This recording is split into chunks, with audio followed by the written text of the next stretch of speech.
Hello, Alyssa. Hello, Brian. All right. Joy said that we were out of time yesterday, but I'm going to ask you. I'm going to say it anyway. Happy New Year. Happy New Year. She was done, but She wanted a limit. You cannot say it any longer. No, but I'm gonna extend it through today.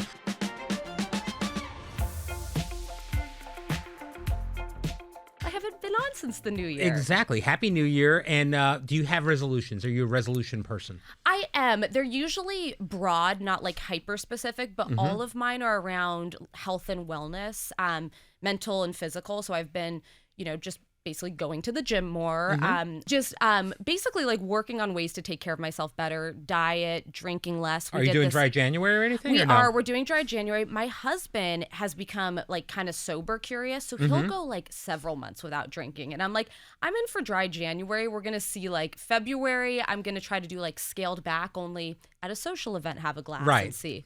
I've told you before about my text chain of high school friends, many of whom are on the conservative side.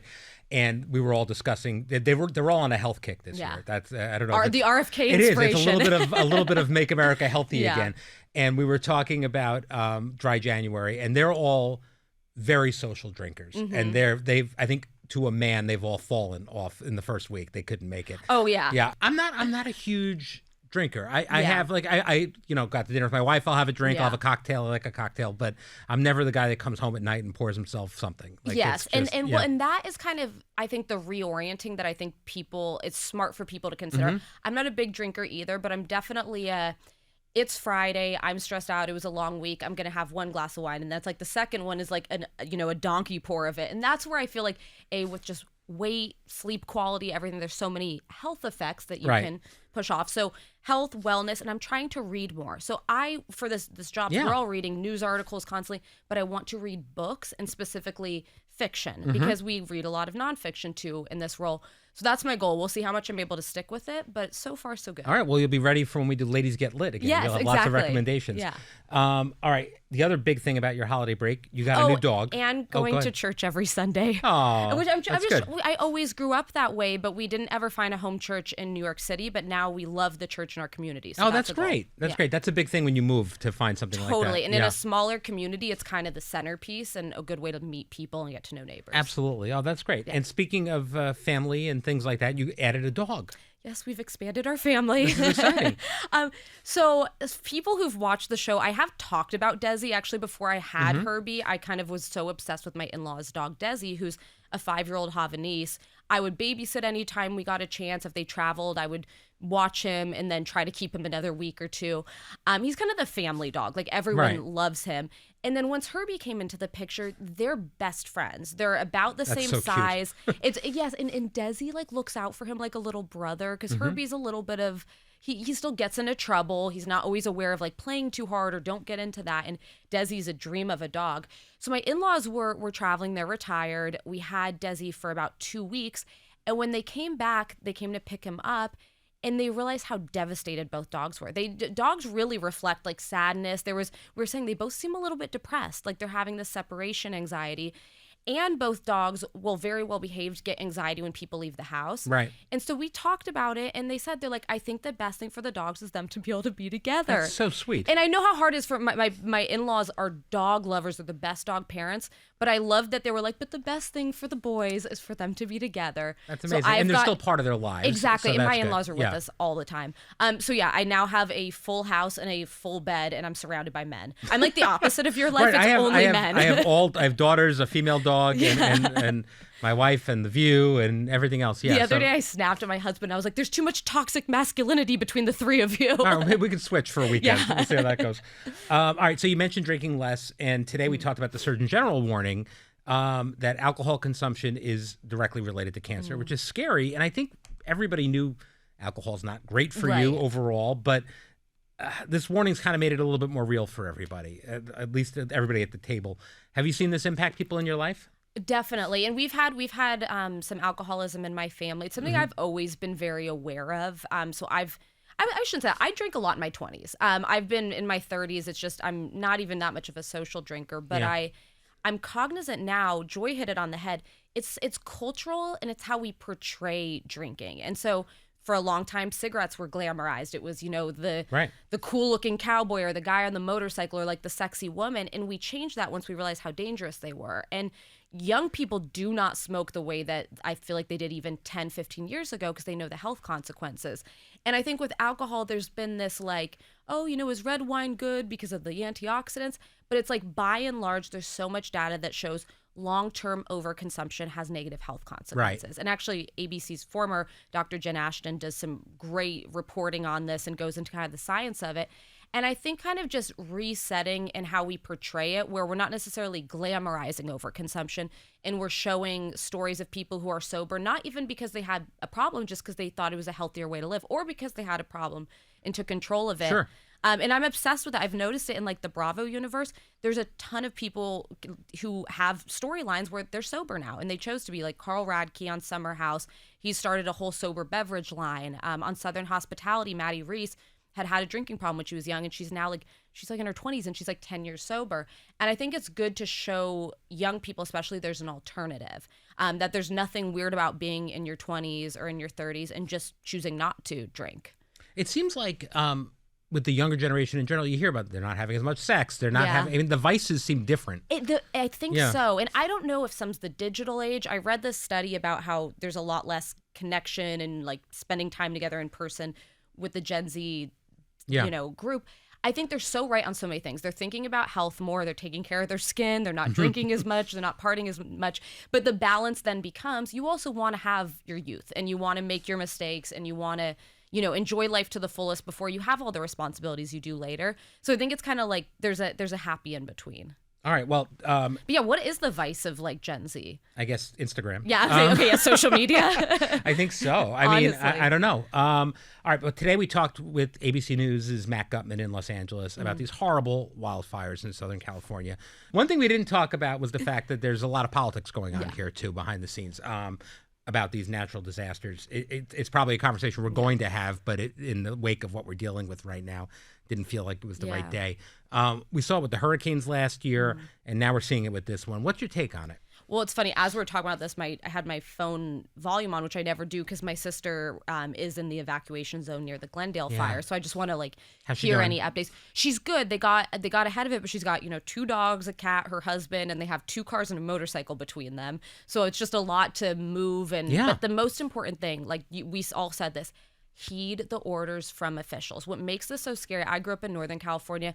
We know the Santa Ana winds. This time of year, they can be so strong and so fast. And I think what's making it different is it's, multiple fires and you have all of this wind and they move so rapidly. So just be ready, have a backpack, and then listen to what people are telling you.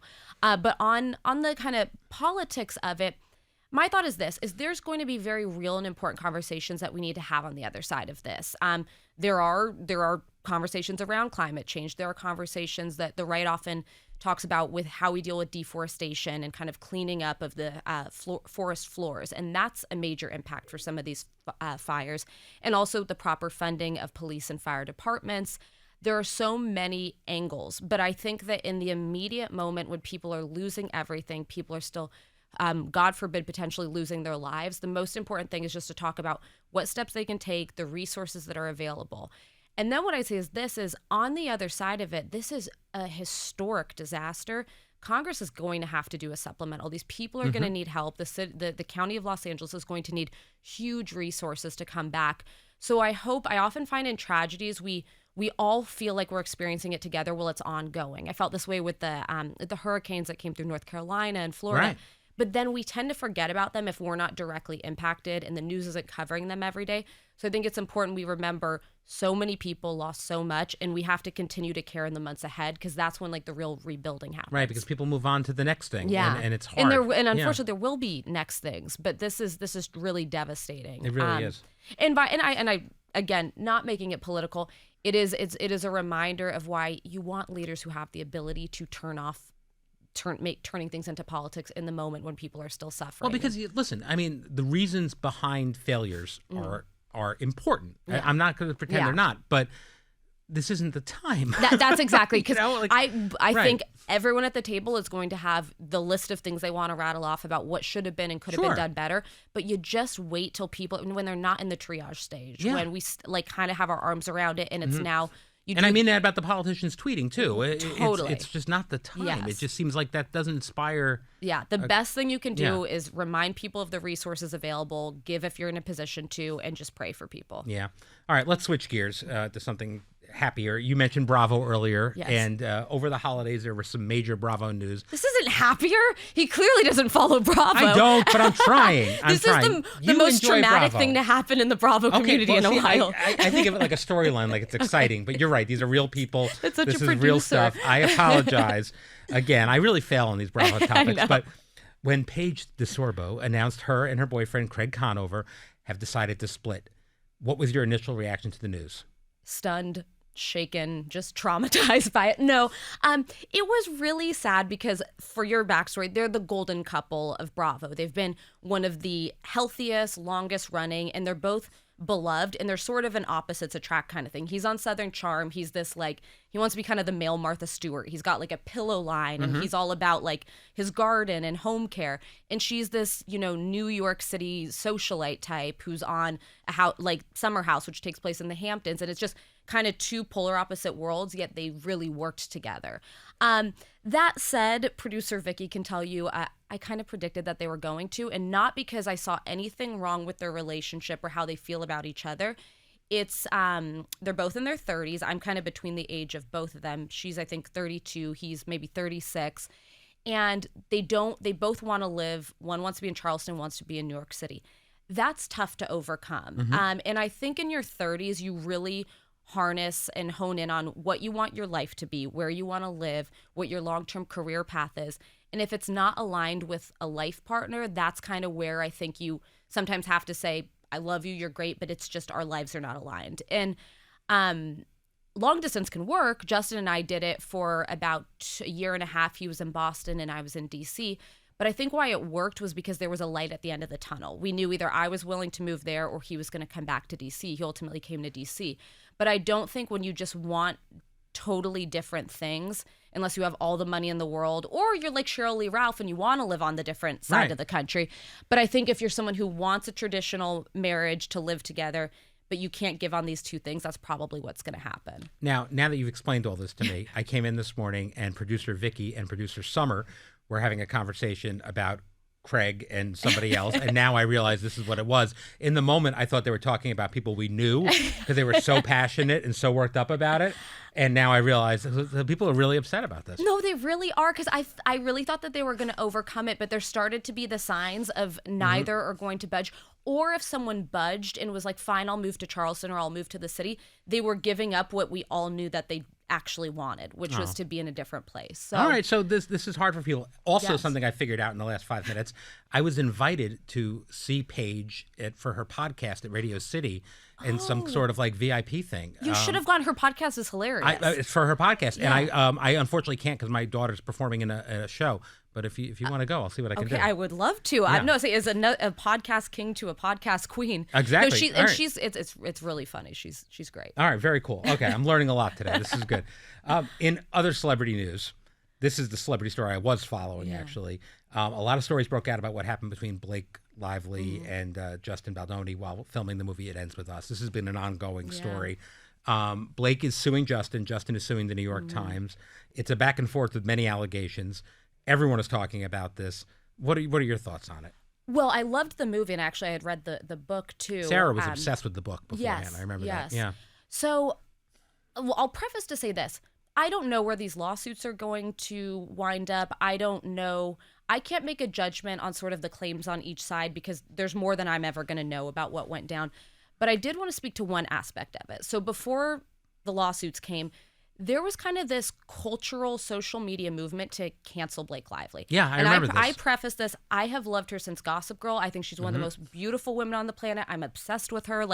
I love Serena van der Woodsen, would just defend her on anything. But I found myself, I could not open Instagram without seeing a clip of her that was maybe mean, that was definitely unflattering and negative. And I've got to tell you, I fell victim to the algorithm and was really like, wow, she seems like not a super, like kind of a person who might be heartless or insensitive. And I found myself questioning someone who I'd always admired and liked. But when her lawsuit dropped, I saw that it was intentionally, the allegation, I should say, was that the algorithm was amplifying negative clips of her. Mm-hmm. And then I thought about it as like a TV host who has countless hours on air and you could pull things online. Absolutely. Anyone could find clips and string them together that make me look like a monster. Mm-hmm. We all have bad days. We all have, you don't know what's going on in TV hosts and actresses' lives behind the scenes. And I was like, man, I fell for it. This sort of what felt like a cancel campaign. So the lesson to me was just like pause and think about, why am I being served this? If somebody seems maybe nasty or negative in this moment, what am I maybe not understanding behind the scenes? And don't change your whole opinion of somebody because you caught one bad day or bad statement or something that came off a little bit insensitive. Right. I mean, and certainly, listen, we don't know the truth about any of this. It's all allegations. Yeah. Justin Baldoni and his team have denied that they were behind any smear campaign and have said that Lively's own behavior generated any criticism. We're kind of learning new things every day. The one thing I do know is that Ryan Reynolds' mother is the #1 View fan. And we love out her. There. Yes. I believe she's a Bride guy. So, I believe so. When she came to the show, it was with Ryan Reynolds with her. Mm-hmm. It was such a like, try to act cool and pretend Ryan Reynolds isn't like 3 feet away. And I think all of us, other than Whoopi, failed at it. It was like, is he watching? Is he watching? It's Deadpool. Yeah, it's Deadpool. But what I'd say, the other side of this is obviously the film is dealing with a weighty and important issue of domestic violence. And I'd even extend the same grace on that aspect of it. I actually didn't know who Justin Baldoni was before this film. I appreciated how responsible and sympathetic, or empathetic, I should say, he was in interviews when he would talk about the issue of domestic violence and making that sort of the focal point of the movie. On the flip side, she got criticism because people felt like she was flippant on the issue. And what I later learned is that I should say what I later uncovered was she had people very close to her who had been victims of it. Yeah. And that's oftentimes a response to something that you're very uncomfortable talking about, is to kind of make it lighter and to try to make it like smile through it. I'm very much like that with things when I'm uncomfortable and talking about an issue that like that brings up a lot of emotions. I try to go toward making it happier and trying to gloss over it. So it again goes back to people like deflect. Yes, and lending people a little bit of grace on these things because again, you don't know what their personal experience is. Well, we just live in a culture of snap judgments, and it's something that we should all strive to get away from. And you're right, nobody's life can live up to the amount of public scrutiny that these people go through, especially when now everything you do is on camera. I mean, you're living this life now. Yeah, it's very hard. It's so hard. Yeah. All right, so we have a listener question. Yeah. Let's go. It's from Alexis. She texted. She writes, I'd like to ask Alyssa how she manages to stay motivated and focused on achieving her life goals, like becoming a spokesperson for the Pentagon at such a young age, which is really impressive. Personally, I feel like I tend to prioritize convenience in my career choices, but I'm realizing this might be distancing me from my ultimate goals and preventing me from truly seeing the bigger picture. It's a very thoughtful question. It's a very thoughtful question. Yeah. Because there is a comfort life balance thing. I mean, you can be blinded by ambition and then make your life uncomfortable too. 100%. Yeah. I think that the smart place to be is somewhere in the middle. I say, well, one thing I always tell people is have an idea and sort of your vision board of what you want and what the dream career is, but be open to things that are going to take you off course from it. And study as much in the realm of what you want to do as you can, because I don't know anyone whose career path was purely linear. Like they were like, I am going to be this and I'm going to take this step and this step and this step. And the best opportunities I've ever gotten were unexpected and I wasn't actually aiming for, but it came through the course of me making a lot of different decisions along the way. This job I never thought would have come to me. The Pentagon was actually similar. I was working for Vice President Pence. I was extremely happy and fulfilled on that job. But in the course of doing a lot of international travel with him and a lot of diplomatic meetings and bilateral meetings with the State Department officials, someone at the State Department recommended me to the Department of Defense who was looking for a spokesperson, and we were able to kind of align experiences I'd had there to prepare me for the role at DOD. So all that to say, I think keep yourself open. Don't be so directly focused on achieving one thing that you might miss experiences along the way. And I think balance matters. When you're young, you have to work hard. You have to have a work ethic. Scott Galloway's great on this. He's like, when you're young, you've got the energy, the time, and the lack of like family commitments. That's when you grind, because if you don't, someone else will. But be cognizant that like you don't want to also completely miss out on life. Like going out with friends on a weekend might make you an easier person to be around in the workplace. It might make you more relatable to your coworkers. So finding how you can like live your life along the way. And balance matters. Like everyone has bad days in jobs. I've had bad days here. I've had bad days in every job I'm in.